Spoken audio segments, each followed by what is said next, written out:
Les membres du bureau de l'Otrécie, association des usagers de transport et des réseaux routiers de Côte d'Ivoire, sous la supervision de M. Soumaro Ben Fali, président du conseil d'administration de la coalition nationale des organisations de consommateurs de Côte d'Ivoire, SOS Vichard, ont effectué une visite au poste de péage de l'autoroute internationale Abidjan-Lagos de Grand Bassam.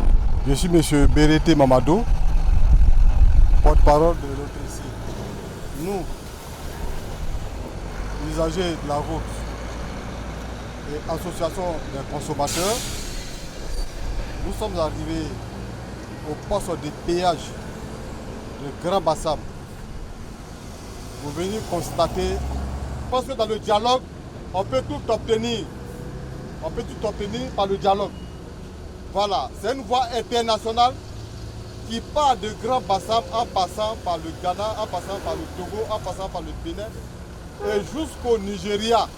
Cette visite avait un seul objectif, constater le taux de fréquentation et le maintien de l'ancienne voie comme autre alternative. J'ai accompagné ici ce matin les responsables de l'association des usagers des réseaux routiers et transports de Côte d'Ivoire, une semaine après au péage de l'autoroute internationale de Grand Bassam. Beaucoup de choses ont été dites. Nous, en tant que responsables de consommateurs, je tiens à dire que le péage est un secteur que nous suivons de très près. Et nous sommes venus pour voir est-ce que l'autoroute internationale de Grand Bassam est utilisée par les automobilistes. Et quel est le taux de fréquentation. Et je voudrais dire aux consommateurs que même la manière de dire bonjour à quelqu'un, vous pouvez le frustrer.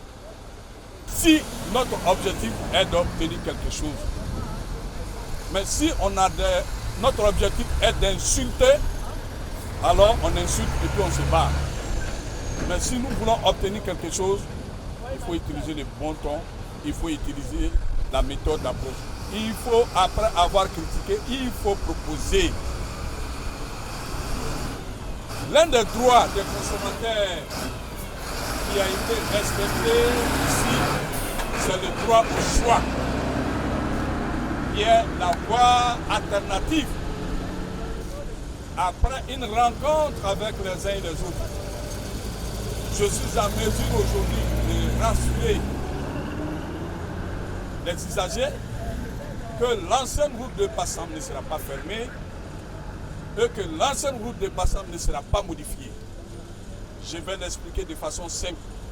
Il ne sera pas question pour dire on va aller à Bassam seulement, on ne sort pas par là-bas. Ou bien on sort de Bassam, on ne rentre pas par là-bas. Ou bien c'est réservé pour la Sotra seulement.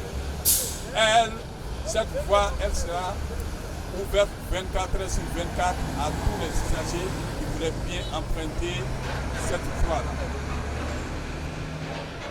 Une autre précision, cette autoroute passe par Bassam, mais qui est une voie internationale. Nous allons tout faire pour que les montants reçus par la route soient réinvestis dans la route. Nous allons jouer notre rôle de membre de la société civile. Nous allons demander à rencontrer les autorités dans les jours à venir pour en discuter, pour avoir accès aux documents.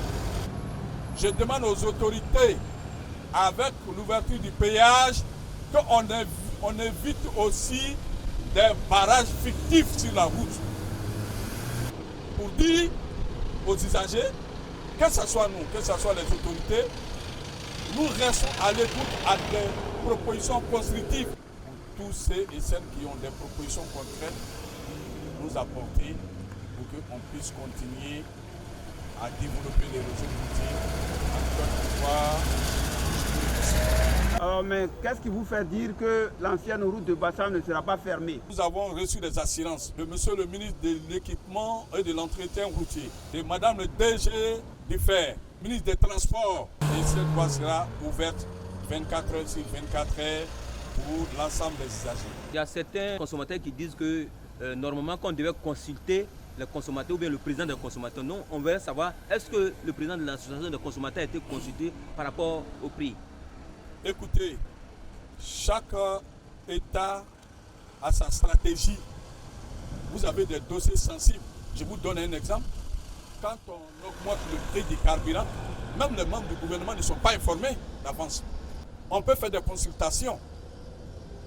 Mais par le passé, il y a eu des consultations qui sont de voies similaires. Il y a eu des consultations.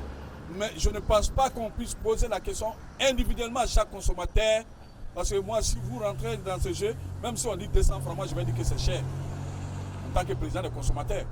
Même si on fixe le montant à 200 francs, je vais dire de diminuer aux consommateurs. Même si c'est 200 francs.